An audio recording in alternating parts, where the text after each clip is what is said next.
Skyfall is a frustrating movie, and it's a particularly difficult one for me to rank because precisely one half of me loves it while the other half fucking hates it. Let's get this out of the way first. I get it. It's a beautifully shot film, and the title song is terrific. But as usual, I regard those as nothing more than cherries on top next to a solid story. I'm on the record numerous times saying I would rather have me a cake that tastes great even if it looks like crap. A cake that looks great but tastes bland is just plain pointless in my book, because substance should always trump glamour. Both is ideal. Look at the top of our list. GoldenEye is a cake that tastes great and looks great too. Speaking of GoldenEye, the guys who wrote The World Is Not Enough are back to once again give Bond a shoulder injury that hardly has any bearing on the plot while they try their best to remake GoldenEye. The story of an older, and according to other characters in the film, washed-up James Bond who faces his equal but opposite, his shadow, an ex-00 agent named Silva, who just like Alec Trevelyan, heads up his own criminal enterprise taking on missions for cash instead of for king and country.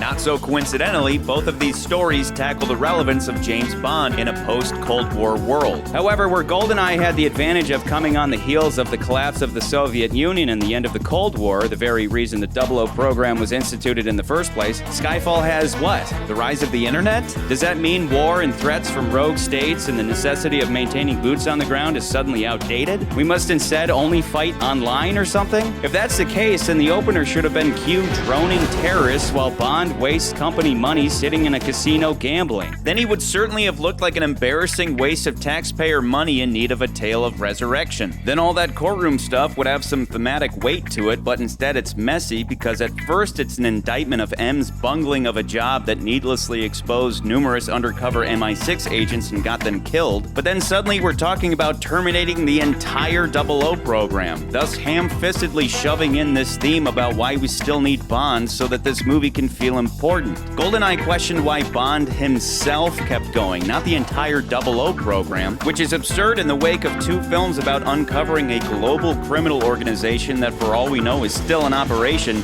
you know, the one responsible for 9/11? But no, the death of the MI6 agents brings about talk of getting rid of all agents when they should just replace M and do what governments always do and beef up MI6's resources so nothing like this ever happens again. What I'm getting at is that the central plot element of the stolen list and dead agents in this film contradicts the central themes of the film itself, which are all over the place and vaguely connect. Practical intelligence versus digital, chasing spies is quaint and irrelevant, Bond himself is old and it's a young man's game, death and resurrection, Emma's mother figure to Bond and Silva, who are both pissed she threw them under the bus, and then of course returning to Bond's childhood home for absolutely no reason other than it obscurely indicates some depth of character while in fact revealing nothing new about him. It's all meant to give the impression that this movie is super smart and meaningful, which perhaps it is in part. I'll definitely give it good bad guy status, but simultaneously it is by far the most annoyingly contrived and self-aggrandizing Bond film to date, which we'll get into in excruciating detail by tearing apart the plot, and when it crumbles, we will stand tall and face it all